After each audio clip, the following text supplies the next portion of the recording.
की हमारी गौ प्रेमानंद ओम ज्ञान ज्ञान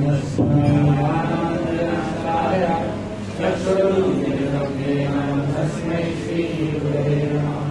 श्री चैतन्यमनोभीष्टं स्थापितं येन भूतले स्वयं रूपः कदापयं ददाति स्वपदार्थिकम्। वन्देऽहं श्रीगुरु श्रीयुतापदकमलं श्रीगुरु वैष्णवांश श्रीरूपं साग्रजातां सहगणा रघुनाथान्वितं सजीवं साद्वैतं सावधूतं परिजनसहितं कृष्णचैतन्यदेवं श्रीराधाकृष्णपादान् सहगणा कृष्णपादाय कृष्णप्रेष्ठाय भूतले श्रीमते भक्तिवेदान्त स्वामिने नमः। नमस्ते सरस्वती देवे गौरवाणी प्रचारिणे निर्विशेष शून्यवादी नमो महाकान्याय कृष्णप्रेमवरायते कृष्णाय कृष्णचैतन्याय गौरकृष्णे नमः। पञ्चतत्त्वात्मकं कृष्णं भक्तरूपस्वरूपं भक्तावतारं नमामि भक्तवत्सलं। हे कृष्णानुकरुणा सिन्धो दीनबन्धो जगत्पते गोपेश गोपिकान्त राधाकान्त तप्तकाञ्चन गौराङ्गी राधे वृन्दावनेश्वरि वृषभानुसुते देवी प्रणमामि हरिप्रिये। जय श्री कृष्ण चैतन्य प्रभु नित्यानंद श्री अद्वैत गदाधर श्रीवासादि गौरभक्तवृंद।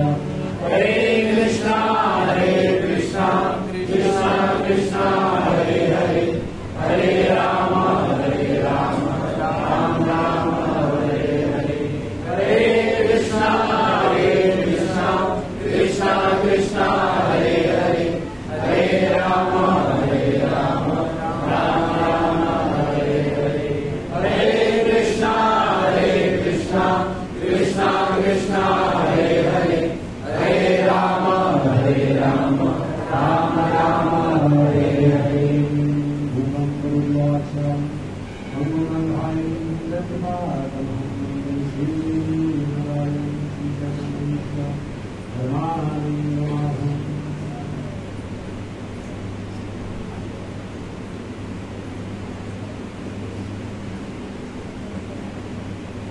हरे कृष्णा। दूसरे भक्तों का बड़ा स्वागत है आज के शनिवार के कार्यक्रम में। तो जैसे कि हम सब जानते हैं आज दशहरा है ना? और जिसका असर यहाँ पे दिख रहा है। तो मैं थोड़ा आगे आ सकता हूँ, बाद में और आने वाले भक्तों के लिए थोड़ा आसानी रहेगा बैठने, तो थोड़ा थोड़ा सभी आगे आ सकते हैं। जगह बहुत है हमारे पास, जल्दी कमी नहीं है। तो आज दशहरा है। आज श्रीपाद मालवेंद्रपुरी हमारे गौड़ी बंधु संप्रदाय में उनका बहुत महत्वपूर्ण योगदान है, उनका भी आज अपीयरेंस पे है। और आने वाली 17 तारीख से बहुत ही महत्वपूर्ण मास शुरू हो रहा है, दामोदर मास, कार्तिक मास। तो ऐसा ये मंथ है जिसे हम, ऐसा फेस्टिवल है जिसे हम पूरे मंथ सेलिब्रेट करते हैं। जन्माष्टमी एक दिन सेलिब्रेट किया, नरसिंह चतुर्थी एक दिन सेलिब्रेट किया, बलराम जयंती एक दिन सेलिब्रेट हुआ, देन राधाष्टमी, सारे फेस्टिवल जितने भी मनाते हैं वो सब एक ही दिन सेलिब्रेट करते हैं। लेकिन ये जो दामोदर मास है, दामोदर भगवान की जो लीला है, ये हम क्या करते हैं, ये पूरे महीने, पूरे मास, पूरे कार्तिक मास में मनाते हैं। तो ये कार्तिक मास का क्या महत्व है, क्या महात्म्य है, वो हम आज जानने का प्रयास करेंगे। और कार्तिक मास में हम क्या कर सकते हैं जिससे हम भगवत भक्ति में प्रगति कर सकें, है ना।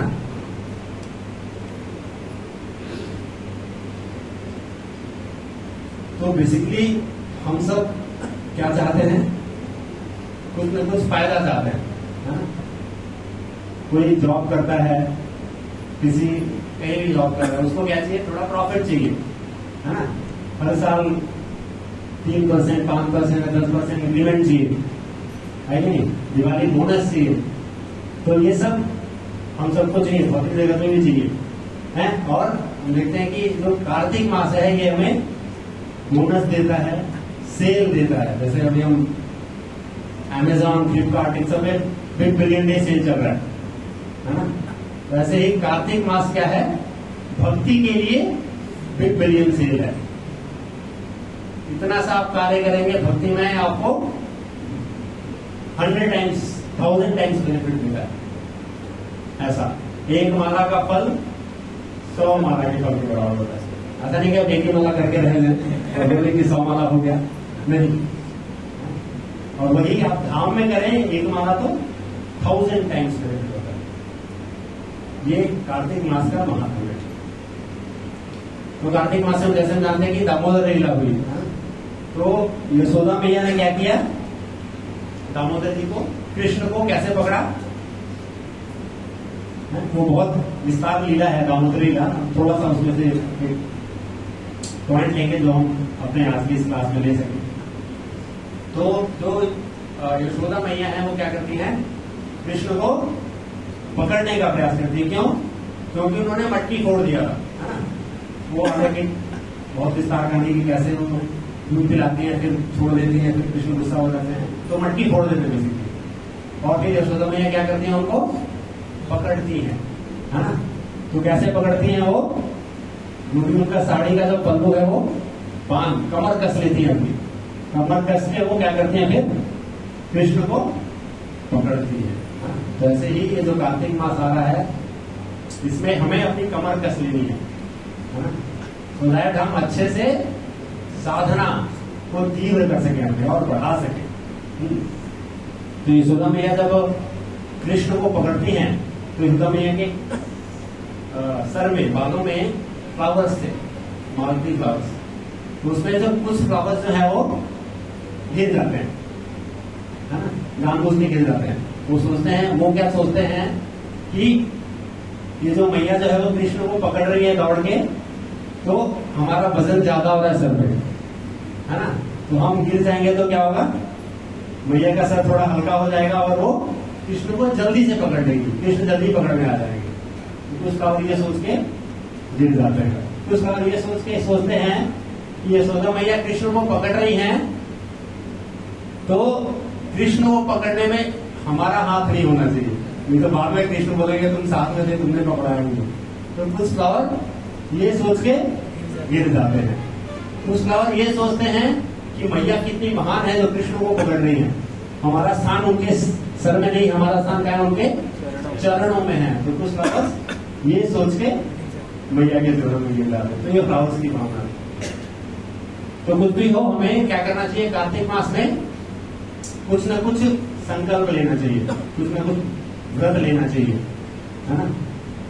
डूज एंड डोंट्स, विधि एंड निषेध हम ये कर सकते हैं। जैसे भागवतम हम डेली पढ़ेंगे, भगवत गीता डेली पढ़ेंगे, है ना? डूज हो गया।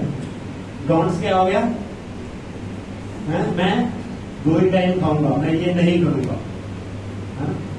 मैं एक ही टाइम खाऊंगा, मैं ओनली एकादशी व्रत करूंगा, एकादशी वाला फल खाऊंगा। बुरे मंत्र तो बहुत मुश्किल है, ये सब डोंट्स मुश्किल है, लेकिन डूज आप कर सकते हैं। जो कर सकते हैं वो कर सकते हैं, ऐसा नहीं है कि नहीं करना। अपने शरीर के सामर्थ्य के अनुसार हम व्रत ले सकते हैं। एंड जो सबसे जो मुख्य एक जो कॉमन जनरल व्रत है वो क्या लेना चाहिए हमको, कि हम इस जो महीने में ब्रह्मचर्य का पालन करेंगे। जो गृहस्थ है वो पति पत्नी वो साथ में नहीं आएंगे, क्या करेंगे, एक जैसे सन्यासी आश्रम में रहता है, 2 सन्यासी वैसे आपस में रहेंगे और ये पूरे मंथ क्या करेंगे, हम भक्ति करेंगे, ब्रह्मचर्य व्रत का पालन, ये बहुत जरूरी है। और नॉट ओनली फिजिकली होना चाहिए, हमको मेंटली मन में भी ऐसे विचार नहीं आने चाहिए, वो भी एक बहुत बड़ा व्रत है। और कलयुग में सबसे बड़ा व्रत क्या हो जाएगा, है कि हम फेसबुक, इंस्टाग्राम ये सबसे व्रत ले लें। ये बहुत महान व्रत है कलयुग वासियों के लिए। ऐसे ऐसे मोबाइल में हम चेक करते रहते हैं पूरा, है ना, तो 1-2 घंटे निकल जाते हैं, पता नहीं चलता। तो ये व्रत लेना बहुत मुश्किल है। ले सकते हैं, वो भी ले सकते हैं। और क्या करना चाहिए हमें? और हमें भक्तों का संग बढ़ाना चाहिए। जितना ज्यादा हम भक्तों का संग लेंगे उतना ज्यादा क्या होगा, हम भक्ति में प्रगति कर सकते हैं, है ना। क्योंकि अगर संग ही नहीं लेंगे तो क्या होगा, हमारा मन इधर उधर भागता रहेगा। संग लेंगे तो देखेंगे अच्छा ये प्रभु जी माला कर रहे हैं, अच्छा इन्होंने 16 माला किया है, अच्छा ये कार्तिक मास में इन्होंने 4 माला बढ़ा दिया, अच्छा ठीक है तो मैं भी 4 माला बढ़ाऊंगा, मैं भी 2 माला बढ़ाऊंगा। तो ऐसे क्या मिलता है, भक्तों के संग में जब आते हैं तो हमें प्रेरणा प्राप्त होती है, जो कि बहुत जरूरी है भक्ति मार्ग में बढ़ने के लिए। अकेले हम नहीं कर सकते। एकाकी हमारा ना ही पाया मतलब हरि नाम संकीर्तन। तो अकेले हम प्रगति, भक्ति में प्रगति नहीं कर सकते। भक्तों का संग लेना बहुत जरूरी है। देन क्या करना चाहिए, भक्तों को हम प्रणाम कर सकते हैं, ये भी कर सकते हैं। जो भक्त को देखेंगे तो उनको क्या करेंगे, दंडवत डालेंगे। भगवान को दंडवत डालने का व्रत ले सकते हैं कि जब भी मैं मंदिर में आ जाऊंगा या फिर ऐसे भी हो, कम से कम 11 दंडवत तो भगवान को करूंगा दिन में,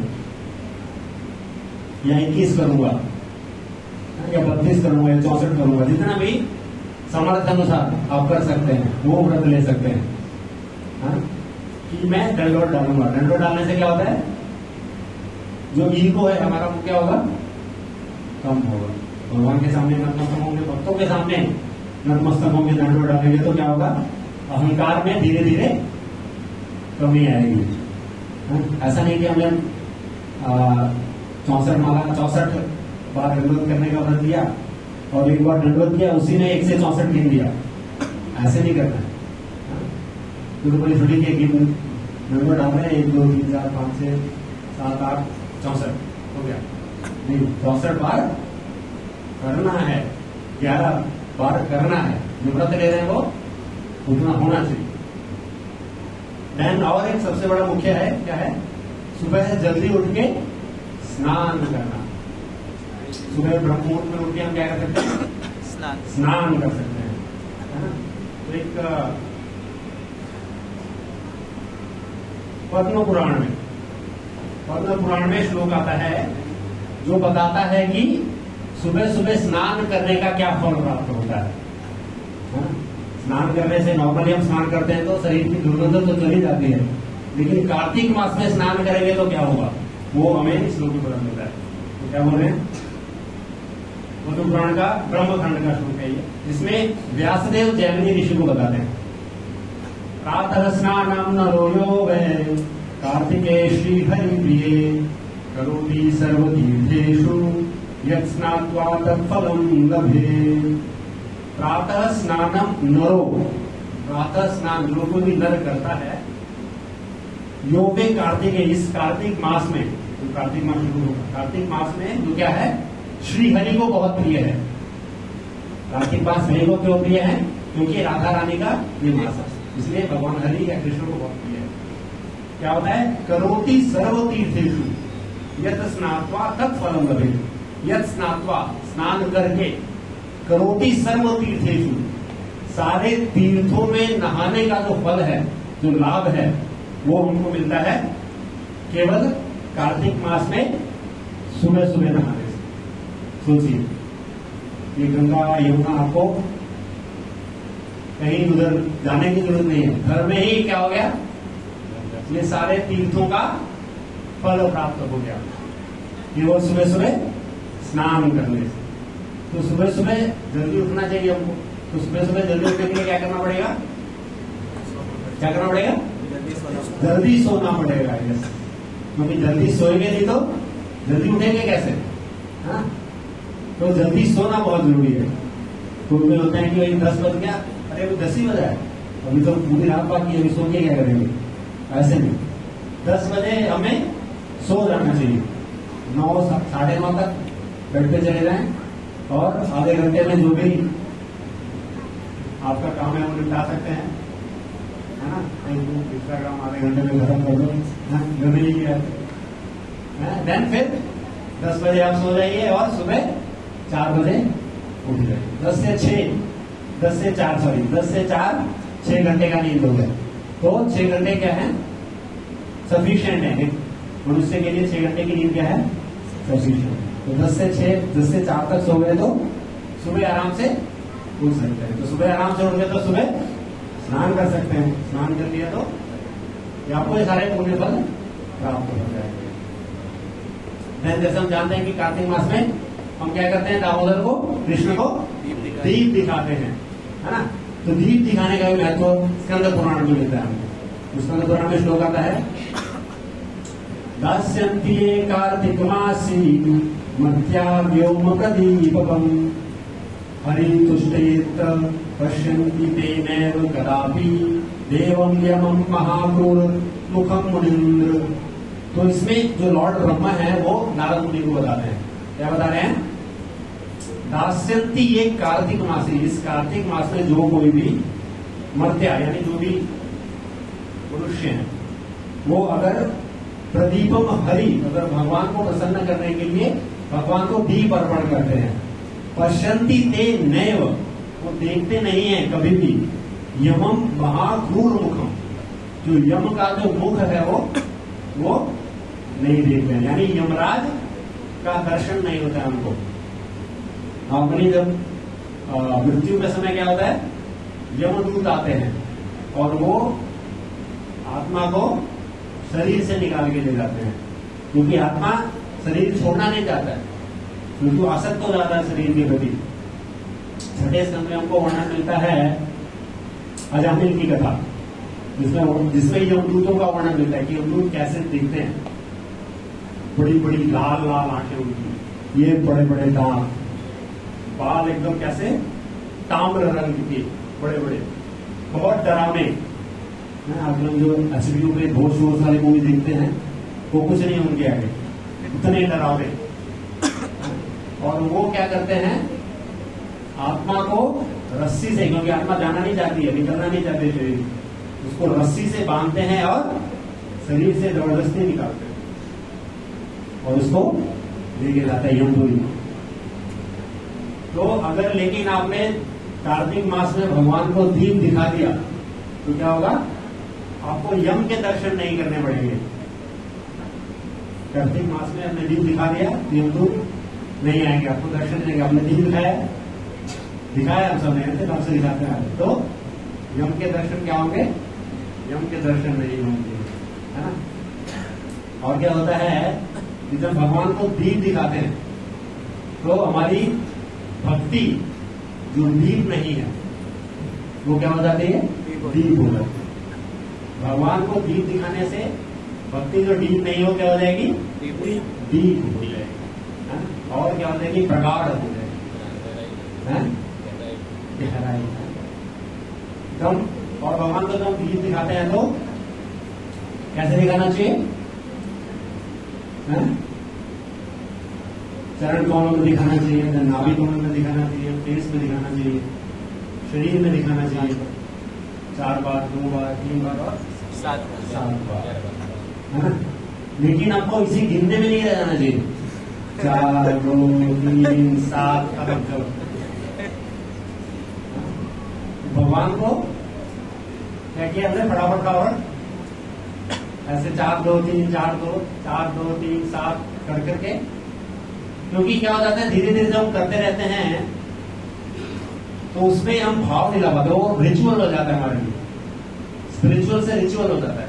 हमको लगता है तो डेली चल रहा है, तो वैसे नहीं करना है। क्या करना है हमको, भाव के साथ, हृदय के साथ भगवान को दीपक दिखाना चाहिए, ध्यान से, ऐसे गिनना नहीं चाहिए।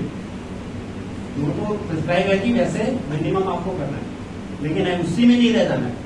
भाव से भगवान क्या है, भावग्राही जनार्दन, वो भाव स्वीकार करते हैं, वो गिनतियां स्वीकार नहीं करते हैं। आप जिस भाव से ये था वहां प्रपत्यंते ताम से तथैव भजामि, जो जिस भाव से मेरे पास आता है भगवान बोल रहे हैं मैं उसको उसी भाव में उसको आदान प्रदान करता हूं। और जब हम दीप दिखाते हैं तो क्या होता है? दीप दिखाते हैं तो क्या होता है? कौन सा है? जब दीप ऐसे रखते हैं तो क्या होता है? हमारा चेहरा चमकेगा। भगवान का तो हम दीप लगाए रहते हैं, भगवान का तो चमक ही रहा है, लेकिन जब हम ऐसे दीप रखते हैं तो हमारे चेहरे पे प्रकाश जाता है। बेसिकली वो क्या सिग्निफिकेंस है कि हम दिखा रहे हैं भगवान देखो मैं आ गया, आपके लिए क्या कर रहा हूँ? दीप अर्पण कर रहा हूँ, है ना? आप देखिए। तो भगवान क्या करते हैं? देखते हैं, यस ये आ गया, इसका हाजिरी लग गया, इसलिए दीप अर्पण कर दिया। तो भगवान को जब दीप अर्पण करते हैं तो हृदय में भाव तो होना चाहिए, फीलिंग के साथ होना चाहिए।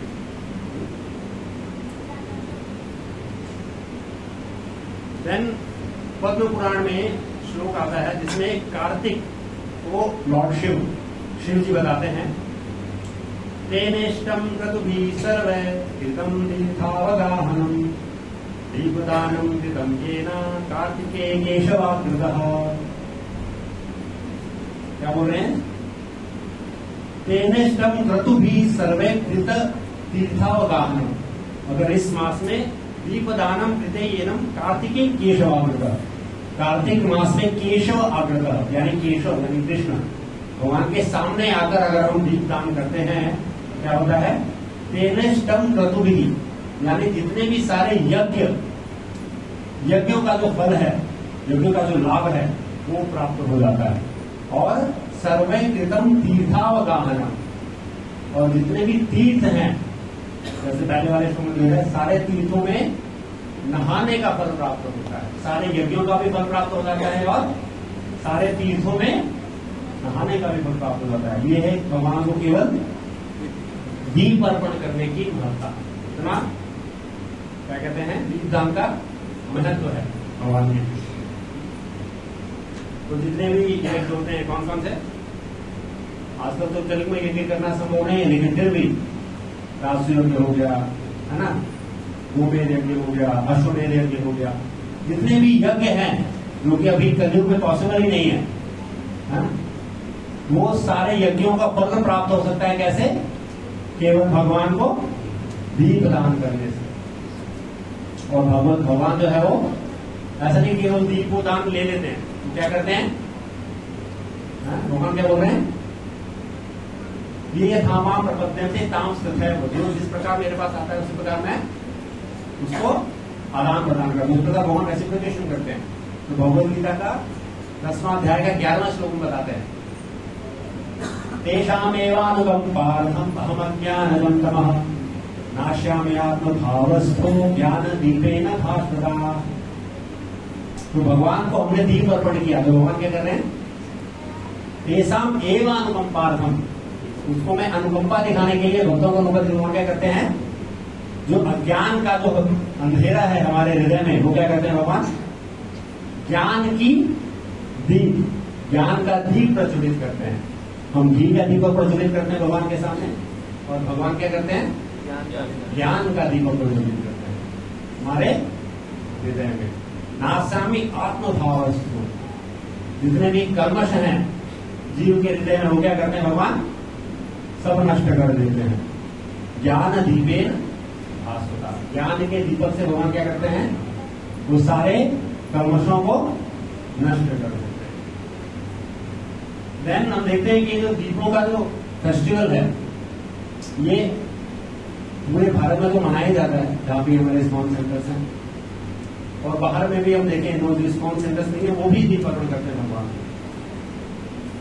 और जो पूरे वर्ल्ड में अपने जो मुस्लिम कंट्रीज है, इंडोनेशिया हो गया, मलेशिया हो गया, जहाँ पे ज्यादा मुस्लिम पॉपुलेशन है, वहां पे भी दीपदान होता है। पिछले वर्ष अराउंड 12 मिलियन लोगों ने दीपदान किया इंडोनेशिया, मलेशिया, इन सब मुस्लिम कंट्रीज में। और इवन मिडल ईस्ट में 5.7 मिलियन लोगों ने दीपदान किया, जिसमें मुस्लिम भी हैं, क्योंकि वो मुस्लिम बहुल कंट्री है, तो वहां पे भी लोग दीपदान करते हैं। तो दीपदान करने का क्या है? बहुत महत्व है। इवन हम तुलसी महारानी को भी क्या कर सकते हैं, दीप ऑफर कर सकते हैं। देन नेक्स्ट आता है भगवान को फूल माला अर्पित करना। फूल माला अर्पित करने का क्या महत्व है? तो पद्म पुराण में श्लोक आता है, राधा दामोदरभ्याम या पुष्पम माल्यम सुवासितम कार्तिके मासी सादाव्यापी वैकुंठ मंदिरम। जो कोई भी राधा दामोदर को पुष्पम माल्यम सुवासितम, जो भी पुष्प माला, फूल की माला राधा दामोदर को अर्पित करते हैं कार्तिक मास से, इस कार्तिक मास में, है ना, क्या होता है, दद्याति वैकुंठ मंदिरम, वो क्या जाते हैं, वो सीधा वैकुंठ को भ्रमण करते हैं। तो ये भगवान को फूल माला अर्पित करने का महत्व है। देखते हैं कि हमारे यहाँ गार्डन सेवा चलती है, हर दिवस माता जी लोग क्या करते हैं, घर में माला बनाते हैं और अगले सुबह तो देखते हैं माला भगवान को माला की ऐसी ऑफर हुई है, तो माता जी घर में बनाते हैं और ऑफर करते हैं, आते हैं सुबह अगले दिन भगवान को यहाँ पे ऑफर किया जाता है। तो माला देने का ये महत्व है। कार्तिक मास में सीधा कहाँ जाएंगे, वैकुंठ गमन होगा। तो माता जी भी प्रभु जी भी बना सकते हैं, ऐसा नहीं कि माता जी भी बना सकती है, प्रभु जी भी क्या कर सकते हैं, बना सकते हैं, है ना। तो इसके ऊपर एक कथा आती है साउथ इंडिया में, दक्षिण भारत की एक आलवार हुई आंडाव, जिनका नाम था गोदा देवी। वो क्या, उनका जो जन्म कैसे हुआ था, तुलसी जो प्लांट है उनके नीचे मिली थी वो विष्णु चित्ती नाम के एक महान भक्त हुए भगवान विष्णु के, उनके घर के पास तुलसी देवी के पास उनको ये मिली थी। इनका नाम गोदा देवी पड़ा, वैसे आलवार आंडाल नाम हो। तो इनका वर्णन मिलता है कि क्या थी, राधा रानी की एक विस्तार थी। तो ये जब छोटी थी, जब बड़ी हो गई थी, तो ये जो विष्णु चित्ती थे ये रंगनाथ जी के वहां सेवा होती थी। तो ये जो माला, फूल माला बनाते थे, ये क्या करती थी, इनकी बेटी जो बनाती थी वो क्या करती थी, पहले खुद पहन लेती थी, है? और खुद पहन के मिरर में देख के हाँ सब ठीक ठाक है, फिर वो भगवान को मतलब देती थी, तो आगे जाके रंगनाथ जी को ऑफर होता था। और ये भी सोचते थे कि मेरा जो, उनके मन में ये भी भाव था कि जो मेरे पति हैं वो रंगनाथ जी होने चाहिए, बाकी ये जो मनुष्य हैं सबसे बिया नहीं करूंगा, किससे करूंगी, रंगनाथ जी से। तो पहले मैं पहनूंगी फिर रंगनाथ जी को पहनाऊंगी, तो ये भी एक भाव होगा। तो ऐसे करती थी वो, बहुत दिन बीत गए, बहुत वर्ष बीत गए। तो एक बार जब पुजारी वो जो फ्लावर है, गार्लैंड है, वो जो रंगनाथ जी को चढ़ाने वाले थे, तो देखा उसमें कि एक बहुत बड़ा बाल, लंबा बाल मिला। तो वो देखा ये बाल मेरी शिखा में तो है नहीं, इतना बड़ा बाल किसका बाल हो सकता है। तो फिर वो पूछते हैं जाके बेटी से कि ये बाल मिला, आप क्या करते हो? बोला मैं माला बनाती हूँ, पहनती हूँ, देखती हूँ, फिर भगवान को आप फिर देती हूँ। बोली नहीं, तो घोर अपराध हो गया, पहले हमें भगवान को ऑफर करना चाहिए फिर लेना चाहिए, तो उल्टा हो गया। तो तुम आज से ऐसा नहीं करोगी, अब उनकी फूल सेवा किसी और को देते हैं, आप सेवा आपने अपराध कर दिया, आप दूसरे को सेवा करेंगे। तो अगले दिन जब वो दूसरे माता जी ने बनाया वो फ्लावर गया भगवान को, और जब फ्लावर जब उनको चढ़ाया गया तो सबने ने पुजारी के रंगनाथ जी आए और उनको बोलते हैं कि ये जो गोदा देवी है उन्होंने बनाया था वो फ्लावर का है, वो माला का है, वो माला चाहिए मुझे। वो माला में क्या है, फ्लावर का सुगंध तो है ही, लेकिन जो देवी वो आज क्या कहते हैं गोदा देवी है, उनका शरीर का जो सुगंध है वो चाहिए मुझे, तो आप वो दो। तो ऐसा करके भगवान ने क्या किया, उनको बोला, तो फिर वो वापस वो बनाने लगे। फिर आगे चल के उनका रंगनाथ जी से विवाह हुआ। तो ऐसे जो अर्पित तो फ्लावर भगवान को माला अर्पित करने का ये महत्व है। देन आता है विष्णु देवालय मार्जन, भगवान के मंदिर का मार्जन करने का क्या महत्व है,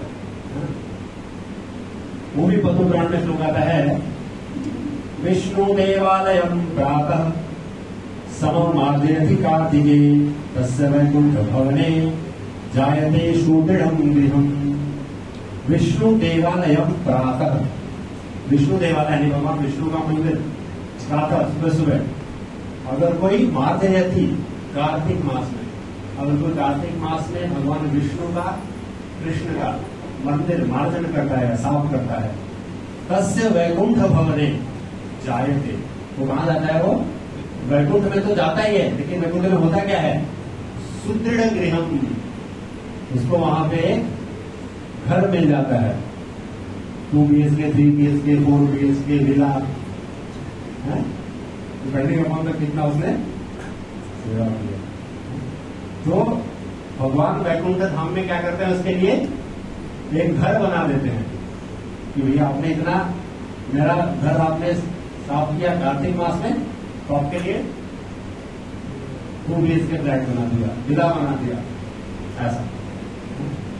तो ये हमें काम करते हैं। श्री रूपाल के समय में एक भक्त, मुझे नाम याद नहीं आ रहा अभी, तो भक्त के शिष्य थे जिन्होंने जितने भी हमारे बड़े मंदिर हैं इस गांव के, वृंदावन हो गया, जुहू हो गया, मायापुर हो गया, उनका जो डिजाइन है वो उन्होंने किया था। पूरा कंस्ट्रक्शन डिजाइन होगा, डिजाइन प्लान वो उन्होंने किया था। और फिर बाद में किसी तरह से हुआ कि वो भक्ति से विपत हो गया, अलग हो गए। फिर आगे चल के उनको कैंसर हो गया और अपनी पत्नी के साथ वो कैसे तो दिल्ली आए, और कैसे तो भक्तों के से पता चला कि ये वही प्रभु जी हैं जो इन्होंने सारे मंदिर को किए। तो भक्तों को वृंदावन लेके आए और वृंदावन में हरिनाम संकीर्तन चलते चलते उन्होंने अपना शरीर त्याग किया। तो भगवान ने उनको बोला था कि आप यहाँ पे कृष्ण के लिए मंदिर बना रहे हो, भगवान आपके लिए गोलोक धाम में मंदिर घर बना रहे हो, बस। तो ये कार्तिक मास में भगवान के मंदिर का मार्जन, ऐसा नहीं केवल कार्तिक मास में करना चाहिए, हमेशा करना चाहिए, लेकिन कार्तिक मास में करेंगे तो ये विशेष फल प्राप्त होगा। और जब भी हम मंदिर में जाते हैं तो हमें कुछ ना कुछ भगवान के लिए लेके आना चाहिए। कुछ भी लेके आ सकते हैं, एक फूल भी लेके आ सकते हैं। भगवान बोलते हैं पत्रम पुष्पम फलम तोयम यो में भक्त्या पृच्छति तदहम भक्ति उपृतम अस्नामी प्रयत्न आत्मा। केवल एक फूल, केवल एक लीफ, केवल एक फल, या फिर केवल थोड़ा सा जल, वो भी अगर कोई भक्ति भाव से अर्पण करता है, वो इम्पोर्टेंट है। क्या है? भक्ति भाव इम्पोर्टेंट है। तो आप ये एक एक चीज भी ऑफर कर रहे हैं, कोई एक चीज, तो वो भगवान स्वीकार करते हैं। तो मंदिर में जब भी जाते हैं तो कुछ ना कुछ। और ये मार्जन करने से बेसिकली होता क्या है, हमारा जो हृदय है वो क्या हो जाता है? साफ हो जाता है। हृदय में तो बहुत गंद भरा हुआ है कि नहीं, काम, क्रोध, लोभ, मोह, मद, मात्सर्य, ये सबको पता चलता है हम जब करने बैठते हैं। ऐसे बहुत फर्स्ट क्लास लगेगा, कुछ याद नहीं आएगा आपको क्या करना है, क्या प्लान करना है, कुछ नहीं याद आएगा। लेकिन जैसे ही आप जॉब करने बैठेंगे सारी प्लानिंग उसी टाइम आ जाएगी, है कि अब ये करना है, ऑफिस में जाके ये करना है, या फिर घर पे अब ये सब्जी लेके आनी है, अच्छा सब्जी लेके आ जाएगा, उसके बाद ये होगा, उसके बाद ये होगा, उसके बाद ये जब चलता रहा है, जब चल रहा है और साथ में ये प्लानिंग भी चल रही है, तो उसको क्या हो जाता है? वो मैकेनिकल जब हो जाता है। यानी ओनली मैकेनिकल, जैसे मशीन चलती है, मशीन में आपने एक प्रोग्राम फिट कर दिया, प्रोग्राम रन कर दिया, एंटर कर दिया, वो मशीन वो चल रही है। तो वैसे वो क्या हो जाता है? वो मैकेनिकल हो जाता है, सही लाभ प्राप्त नहीं होता। वैसे जब करेंगे तो चैतन्य में श्लोक आता है, बहुजन्म करे यदि नामक संकीर्तन तबहु न पाए कृष्ण प्रेम धन। अगर इस प्रकार की मैकेनिकल चैंटिंग हम करोड़ों जन्मों तक भी करें तो क्या होगा? कृष्ण प्रेम प्राप्त नहीं होगा। तो इसलिए जरूरी है हृदय को लगाना, मन को लगाना, मन को लगा के जप करना। मन भाग रहा है तो उसको क्या करना है, पकड़ के नहीं करना है, आगे आगे एक ही माला करना है। क्या कर सकते हैं, सिर्फ मैंने यूज किया है वो काम करता है। जैसे माना आपका चला गया फटाफट होगा आगे कर दो, मुझे एक ही बीट करना है, एक ही माला करना है। क्या करना है, एक ही माला सुनना है। उनको क्या करना है, जो हम बोल रहे हैं उसको क्या करना है, हमको सुनना भी है। तो सुनेंगे तो मन थोड़ा कंट्रोल होता है। और जब ज्यादा भागे तो क्या करें, थोड़ा तेज जप कर सकते हैं, तेज आवाज में जप कर सकते हैं। अकेले हैं तो, जब ऐसे ग्रुप में भक्तों के साथ जब कर रहे हैं तो तेज आवाज में नहीं करना चाहिए, दूसरे भक्त डिस्टर्ब हो जाएंगे। ये क्या हो गया, हरे कृष्णा हरे कृष्णा, तो वो अपना जब छोड़ के आपको देख लेगा क्या होगा पकड़ लीजिए। तो ऐसे नहीं करना। अब भागने की घर में हम वो सब अकेले करते हैं, जब उस टाइम आप क्या कर सकते हैं, क्या कर सकते हैं, थोड़ा अपना जो वॉइस है उसको इंक्रीज कर सकते हैं। बढ़ाएंगे तो सुनाई देगा, फिर हमारा मन थोड़ा मन भागेगा पकड़ना है, भागेगा पकड़ना है। ऐसे करते करते करते करते क्या होगा, धीरे धीरे उसको लगेगा मैं भाग नहीं सकता हूं, तो वो भी क्या होगा, उड़म जाएगा।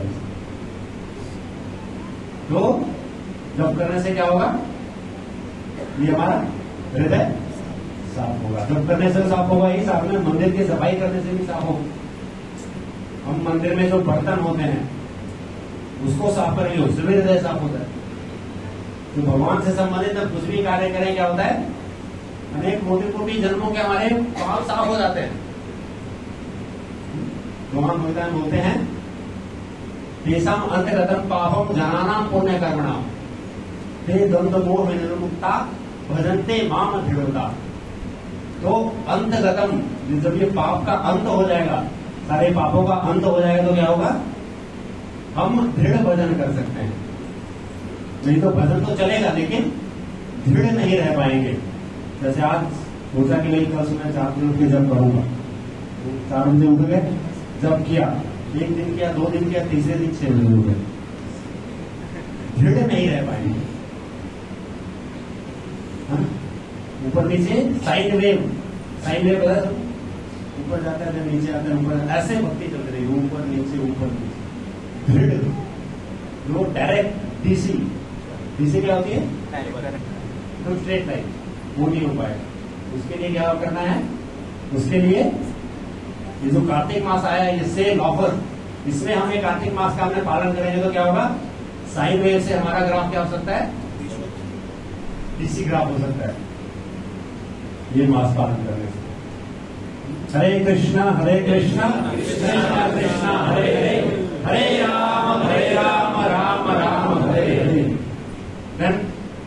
हरि भक्ति विलास में गौर श्लोक आता है जो कार्तिक मास की हमें कृष्ण बताता है। सर्वधर्मान् परित्यज्य मामेकं शरणं व्रज, ये श्लोक ये भगवद्गीता श्लोक तो आता है। सर्वधर्मान् परित्यज्य कार्तिके केशवाकृतः शास्त्रावतरणं पुण्यं श्रोतवश्च महामुने श्रेयसा लोकबुद्ध्या वा यः करोति हरे कथाम् कार्तिके मुनि साधुलानाम तावयच्छनम्।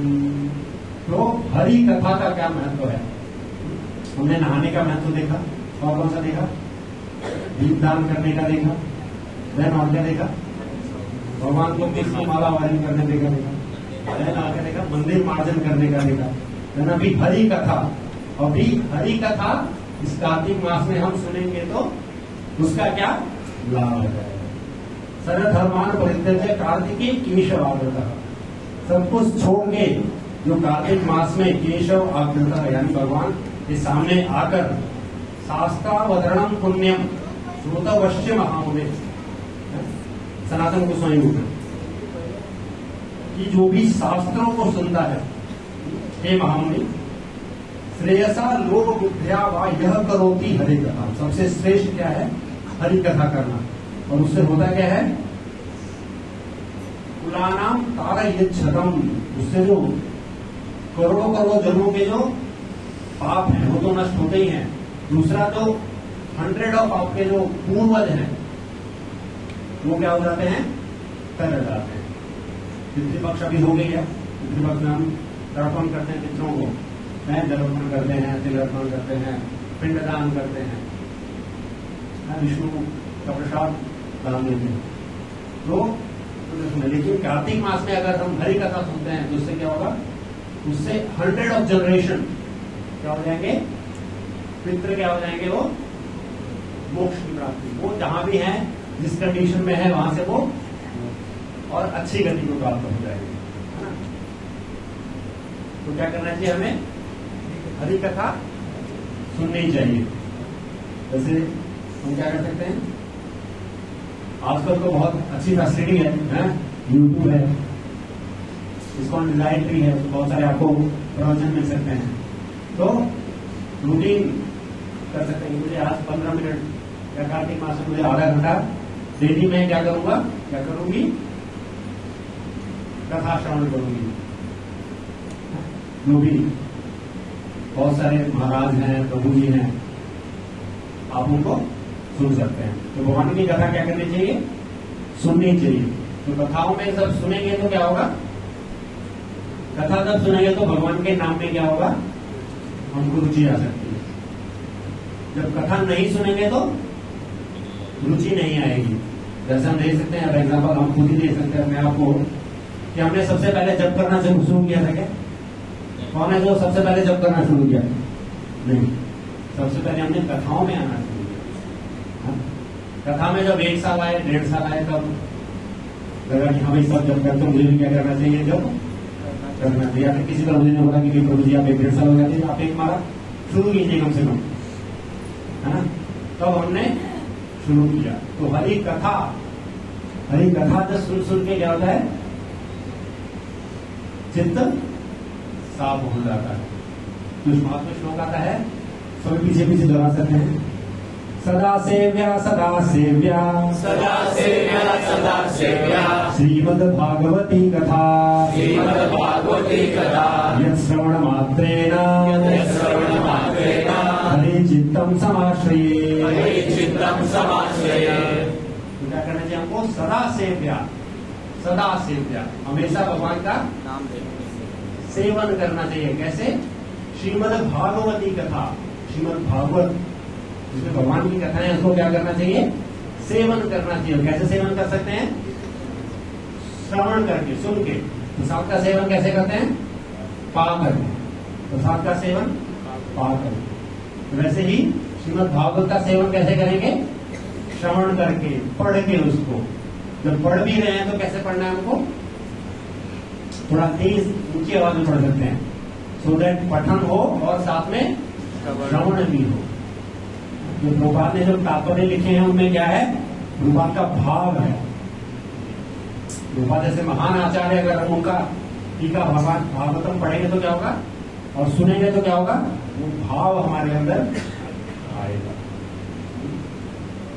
तो भगवान का श्रवण, कथाओं का श्रवण हमको नियमित रूप से करना चाहिए। देन फिर आता है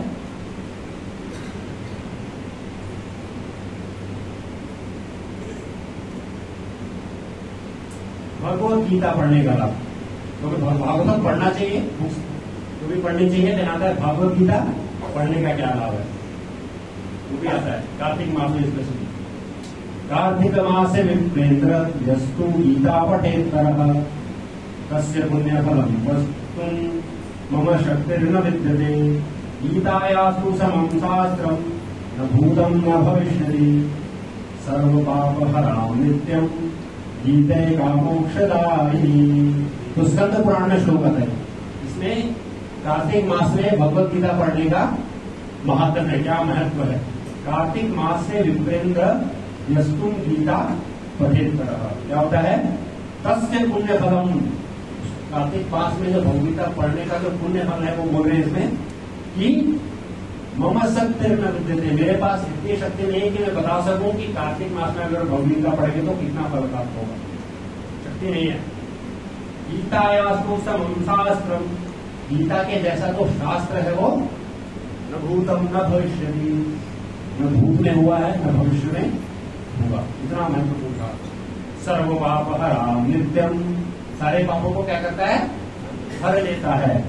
गीता का मोक्षदायिनी, और क्या करता है, मोक्ष प्रदान करता है। तो कार्तिक मास में गीता पढ़ने का है ना। तो इवन गीता महात्म्य में हमको श्लोक आता है कौन सा, सर्वोपनिषदो गावो दुग्धा गोपालनंदना पार्थो वत्स सुधीर भोक्ता दुग्धम गीतम मृताम महत्। तो सारे उपनिषदों को हम गाय की तुलना करें तो सर्वोपनिषद गाओ दुग्धा गोपालनंदना, तो जो गीता क्या क्या हो जाएंगे लोग, सारे उपनिषद गाय के समान हो जाएंगे। और जो दुग्धा, जो दूध दोने वाले लोगों ने स्वयं कृष्ण है, जिनके मुख से ये गीता आ रही है। और पार्थो वत्स सुधीर भोक्ता, पार्थ कौन है, वो जो दूध का पान कर रहे हैं और उनके साथ हम सब ये लाभ ले रहे हैं। दुग्धम गीतम मृतम महत्, ये कैसा है, अमृत के समान है। तो भगवद गीता में हम देखें भगवान बहुत कुछ वर्णन करते हैं, कर्म कांड, ज्ञान कांड, उपासना कांड, कर्म योग, ज्ञान योग, भक्ति योग, अष्टांग योग सब अर्पण करते हैं।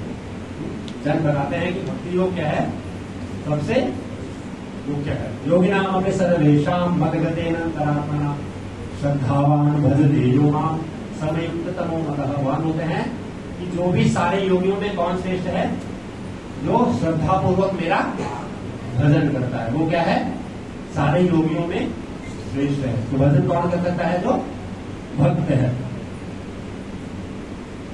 इवन कृष्ण, भगवान कृष्ण भी क्या बोलते हैं, गीता में च उत्तम स्थानम, गीता में परम पदम, गीता में परमं गुह्यम, गीता में परमो गुरु, गीताश्रय में विमनिष्ठामि, गीता में परमं गृहम, गीता ज्ञानम समाश्रित्य त्रिलोकम प्रणमाम्यहम्। और बोलते हैं सबसे जो उच्च स्थान है वो गीता का है, सबसे जो परम पद है वो गीता का है, सबसे जो परम गुह्य है वो कौन है, गीता है। गीता परम गुरु है, परम आश्रय कौन है, भगवत गीता है।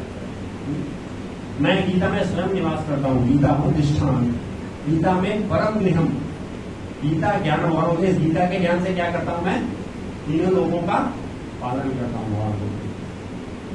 तो पूरा हमको गीता क्या करना चाहिए, हमको इस कार्तिक मास में पढ़ना चाहिए। कैसे पढ़ सकते हैं, ऐसे गीता जयंती के दिन हम क्या करते हैं, पूरा गीता एक ही दिन में पढ़ देते हैं। तो क्या करते हैं, कोई ट्रांसलेशन पढ़ता है, कोई ओडी श्लोक पढ़ता है, कोई ओडी प्रॉपर्टी पढ़ता है। ऐसे करके वो 3-3.5 घंटे में पूरा गीता खत्म। ऐसे नहीं करना है। कार्तिक मास को कैसे करना है, गीता में टोटल कितने पेजेस हैं, अराउंड हिंदी वाला मैं देख रहा था उसमें अराउंड 563 समथिंग पेजेस हैं। तो एक दिन में हम अराउंड 20 पेज पढ़े, तो ये पूरे कार्तिक मास में क्या हो सकता है, पूरा हमारा गीता हम पढ़ लेंगे। और पूरा पढ़ना है, श्लोक के साथ जो उसके वर्ड टू वर्ड मीनिंग है, और उसके बाद उसका तात्पर्य है, और उसके बाद उसका पूरा ट्रांसलेशन का जो वर्ड है वो पूरा पढ़ना है। तो ऐसे पूरा पढ़ेंगे, मीनिंग के साथ पढ़ेंगे। तो इवन हम जो वैष्णव सॉन्ग भी गाते हैं, कार्तिक मास में हम दामोदर अष्टकम भी गाते हैं, तो हमें क्या करना चाहिए, मीनिंग हमको पता होना चाहिए। मीनिंग जब पता रहेगा तो क्या होगा, हम फीलिंग के साथ भगवान को गा सकते हैं। लेकिन जैसे हमने डिस्कस किया, क्या हो जाएगा, वो रिचुअल हो जाएगा। बहुत बढ़िया म्यूजिक चल रहा है,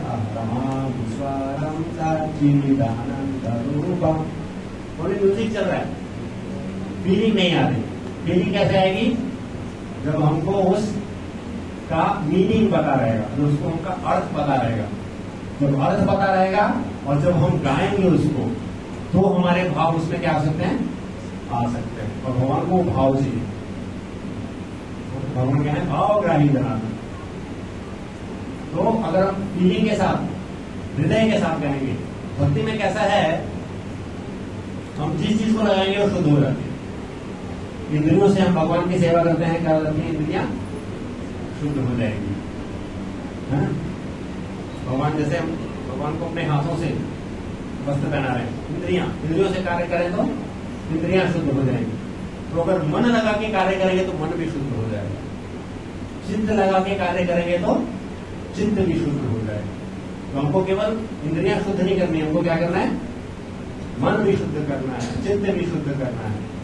तभी तो क्या होगा, हरि चित्तम समाश्रय, तभी क्या होंगे, हरि कृष्ण हमारे चित्त में आश्रय देंगे। कैसे देंगे, जब हमारा हृदय शुद्ध हो जाएगा। भगवान गंदी जगह पे नहीं रहते हैं। क्या करते हैं? साफ सुथरी जगह पे, जब मंदिर में देखते हैं तो क्या करते हैं? शाम को पूरा साफ साफ कर देते हैं, है ना, भगवान को बराबर देते हैं, फिर सुबह फिर भगवान को नया फ्लावर साफ करते हैं। तो साफ सफाई बहुत जरूरी है, मंदिर बाहर से भी और अंदर से भी। अंदर की सफाई कैसे होगी? हरे कृष्णा कृष्णा कृष्णा हरे हरे, हरे राम राम राम हरे हरे। तो ये सब कीर्तन करेंगे, भगवान राम का हरि नाम करेंगे, तो उससे क्या होगा? हृदय साफ होगा। तो ये हो गया भगवत गीता का महात्म्य। अभी भगवत गीता के साथ और क्या आता है? भागवतम आता है। भागवतम का भी श्लोक मिलता है हरि भक्ति विलास में। उसमें क्या है? यह पठे पुण्यतो नित्यं पठे प्रयतो नित्यम श्लोकम भागवतम मुने अष्टादश पुराणानां कार्तिके परमाप्नुयात्। यह पठे प्रयतो नित्यम, प्रयत यानी डेली, नित्यम नित्यम भागवत सेवा, इसलिए क्या है? नित्यम भागवत सेवा है, वीकली भागवत सेवा नहीं है। हमारा वीकली क्लास होता है लेकिन वो अलग बात है। लेकिन हमको क्या करना है? नित्यम भागवत सेवा। सिर्फ में ही रहना, तो नित्यम भागवत सेवा। तो यह पठेत प्रयतो नित्यम, जो भगवत गीता जो भागवतम पढ़ता है, प्रयतो नित्यम श्लोकम, एक भी श्लोक कोई पढ़ता है, क्या होता है? अष्टादश पुराणानां कार्तिके फल आपनुयात्। इस कार्तिक मास में अगर कोई भागवतम का एक भी श्लोक पढ़ता है तो अष्टादश पुराणानां, सारे 18 पुराणों को पढ़ने का लाभ प्राप्त होता है। हरि ओम। ऐसे हम पुराण 18 पुराण नहीं पढ़ सकते इस जीवन में। भागवतम में कितने श्लोक हैं? 18,000 श्लोक हैं। कितने भक्तों ने पढ़ लिया है? 18,000 श्लोक भी पढ़ रहा है। भगवत गीता में कितने श्लोक हैं? 700। वो कितने किसने पढ़ा है? 700 श्लोक। 700 श्लोक भी बहुत कम लोग हैं। 18,000 तो भूल जाइए। भागवतम क्योंकि है, देन पुराणों की तो और भूल जाइए। पुराणों में कितने श्लोक हैं? 4.5 लाख श्लोक हैं, 4.5 लाख श्लोक। तो वो पढ़ना क्या है? मुश्किल है, लेकिन कार्तिक मास में उसका फल जरूर मिल सकता है। फल चाहिए नहीं चाहिए? पढ़ नहीं सकते लेकिन फल चाहिए। भगवान बोलते हैं कार्तिक में यश मिल जाएगा आपको। क्या करना है? प्रयतो नित्यम, नित्य आपको कम से कम, ऐसा नहीं कि प्रभु ने बोला तो एक ही श्लोक पढ़ूंगा मैं क्योंकि एक ही श्लोक बोला, नहीं, और पढ़ सकते हैं, लेकिन मिनिमम एक श्लोक पढ़ने का ये फल है। तो सोचिए आप 10 श्लोक या 15 श्लोक या 20 श्लोक पढ़ लेते हैं एक दिन में तो कितना फल प्राप्त होगा। लेकिन इंपॉर्टेंस क्या है? नित्यम होना चाहिए। ऐसा नहीं कि आज खाली है तो पूरा 20-25 श्लोक पढ़ दिए, 2 घंटे पढ़ लिए, और कल समय नहीं मिला तो कल एक भी श्लोक नहीं पढ़ा। ऐसा नहीं होना चाहिए। नियम बनाना है कि एक श्लोक मिनिमम तो पढ़ना ही है। 5 मिनट, 10 मिनट, 15 मिनट, कैसे भी क्या करना है हमको? इतना तो पढ़ना ही है। तो वो पढ़ने से क्या होगा? सारे पुराणों को पढ़ने का फल प्राप्त हो जाएगा, क्योंकि हमारे लिए इस जन्म में संभव नहीं है। श्री राधा गोविंद स्वामी महाराज हैं, तो एक बार एक भक्त उनके पास जाता है और बोलता है कि महाराज मैं भागवतम पढ़ता हूँ लेकिन मुझे भागवतम समझ में नहीं आता। तो महाराज बोलते हैं कितना घंटा पढ़ते हो? बोला 2 घंटा डेली पढ़ता हूँ। महाराज हंसने लग जाते हैं। महाराज बोलते हैं कि 2 घंटा पढ़ने से क्या होगा? क्योंकि महाराज स्वयं 10-10, 12-12 घंटे भागवतम पढ़ते हैं। तो बोलते हैं कि इतने 2 घंटे पढ़ने से क्या होगा? 12 घंटे पढ़ो। तो ऐसे जो हमारे आचार्य हैं, जिधर राधा गोविंद स्वामी महाराज भागवत आचार्य के नाम से जाने जाते हैं, तो भागवतम क्लास महाराज जब होता है उनका, तो उससे पहले वो सुबह जागृत रेडियो सुनते ही हैं, 4 से 6 इतना जब करते हैं, और 6 से लेके शाम के 6 तक भागवतम पढ़ते रहते हैं। ऐसे भागवत प्रति रुचि है। एक बार प्रभुपाद जब वृंदावन जाते हैं तो देखते हैं कि एक क्वार्टर में लाइट जल रही होती है। प्रभुपाद बोलते हैं जरी वो राधा गोविंद ब्रह्मचारी होगा जो भागवतम पढ़ रहा है। तो महाराज क्या है? भागवतम के भान आचार्य, भागवत आचार्य। तो जिस प्रकार भागवतम और महात्म में क्या है कि जिस प्रकार जो वेद है वो हमें एक पिता की तरह सिखाते हैं, एक जो उपनिषद है वो क्या है? एक टीचर की तरह, एक शिक्षक की तरह सिखाते हैं। जो पुराण है, 18 जो पुराण में कहते हैं, पुराण क्या है? एक दोस्त की तरह हमें शिक्षाएं देते हैं। और जो इतिहास है जिसमें रामायण महाभारत, ये एक प्रियतमा की तरह हमें उपदेश देते हैं। लेकिन जो भागवतम है वो क्या है? वो उसमें सब सम्मिलित है, सब मिलेगा, शिक्षक की तरह, टीचर की तरह, पिता की तरह, माता की तरह। समझते ना? त्वमेव माता पिता त्वमेव, त्वमेव बंधु च सखा त्वमेव, त्वमेव विद्या द्रविणम त्वमेव, त्वमेव सर्वं मम देव देव। तो भागवतम में सब मिलेगा हमको। तो भागवतम जब हम पढ़ें तो मिनिमम एक टारगेट, हम मिनिमम एक श्लोक तो पढ़े इस कार्तिक मास में। तो अभी तक हमने क्या क्या देखा? पहला क्या देखा हमने? स्नान करने का महत्व कार्तिक मास में। देन क्या देखा? दीपदान, दीपदान का महत्व देखा। देन थर्ड क्या देखा?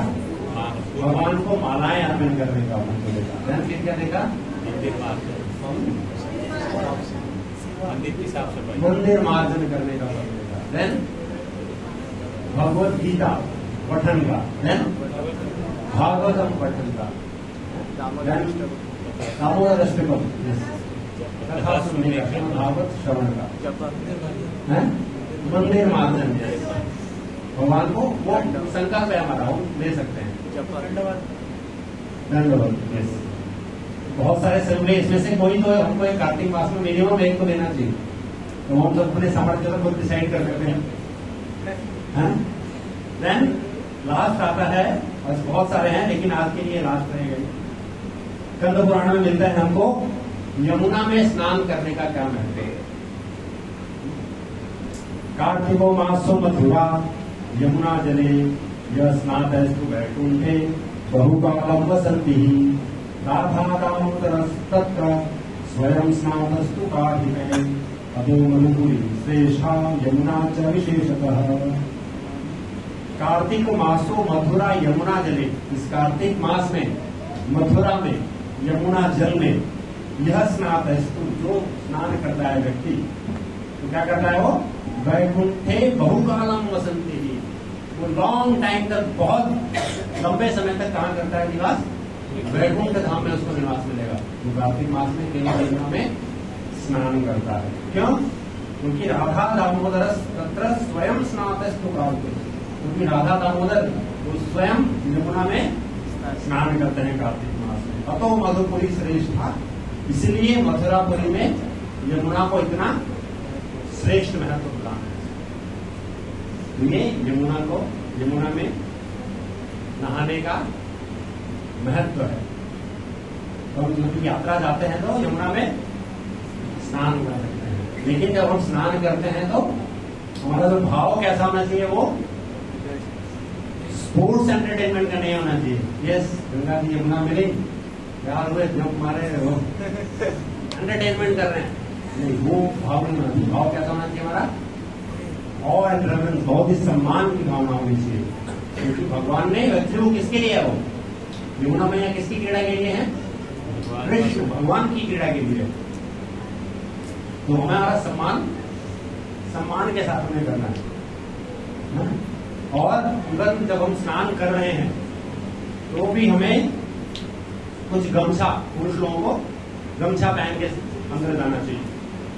ऐसे चड्डी वड्डी में अंदर नहीं घुसना चाहिए, है ना? वस्त्र पहन के, जैसे माताएं लोग जो है वो वस्त्र पहन के जाती हैं, आती है बाद में चेंज करती है। ऐसे पुरुषों को भी क्या करना चाहिए? कुछ गमछा पहन के गंगा यमुना मैया में प्रवेश करना चाहिए।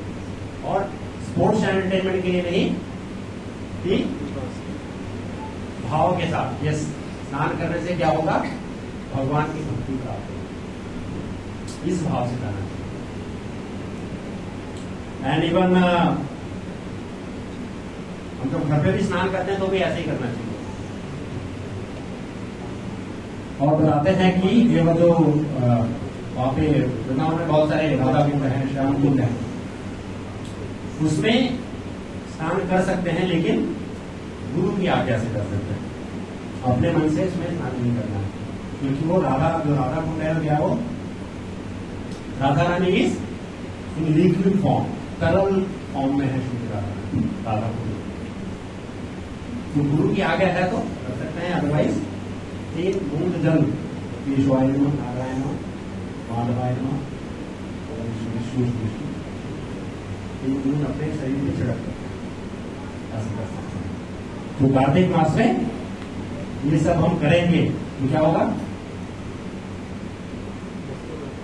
भक्ति में जेट की तरह प्रगति कर सकते हैं। जब जेट विमान जाता है, एक जेट विमान था, नाम मुझे याद नहीं आ रहा, बंद हो गया, वो कंपनी बंद हो गई। 3.5 मैक की स्पीड से वो फ्लाइंग करती थी। Concorde, yes Concorde. वो फ्लाइट कैसी थी? वो साउंड की 3.5 गुना ज्यादा स्पीड से ट्रैवल करती थी। बाद में कंपनी बंद हो गई, फ्लाइट बंद हो गया। तो लेकिन इस कार्तिक मास में हमने ये आसारे भक्ति के अंगों का पालन किया, तो हम उस स्पीड से क्या कर सकते हैं? भक्ति में प्रगति कर सकते हैं, भक्ति में दृढ़ हो सकते हैं। और भक्ति में दृढ़ होकर क्या करेंगे? क्या करेंगे भक्ति में? कौन बताएगा? भक्ति में दृढ़ होके और भक्ति करेंगे। और हमारा आने वाला जो मंत्र है, उसके बाद कार्तिक के बाद क्या आता है? Book distribution marathon, Gita marathon आता है। उसमें हम अपनी शक्ति लगा सकते हैं, शक्ति प्राप्त करेंगे और शक्ति को लगाएंगे। बुक डिस्ट्रीब्यूशन, बुक डिस्ट्रीब्यूशन करने से पहले क्या है? बुक पढ़ना भी है, जैसे हमारे भागवतम गीता ये सब क्या करना है? खुद पढ़ना है, खुद भी पढ़ेंगे और दूसरों को भी बताएंगे। बहुत बहुत धन्यवाद। हरे कृष्णा कृष्णा कृष्णा हरे हरे, हरे राम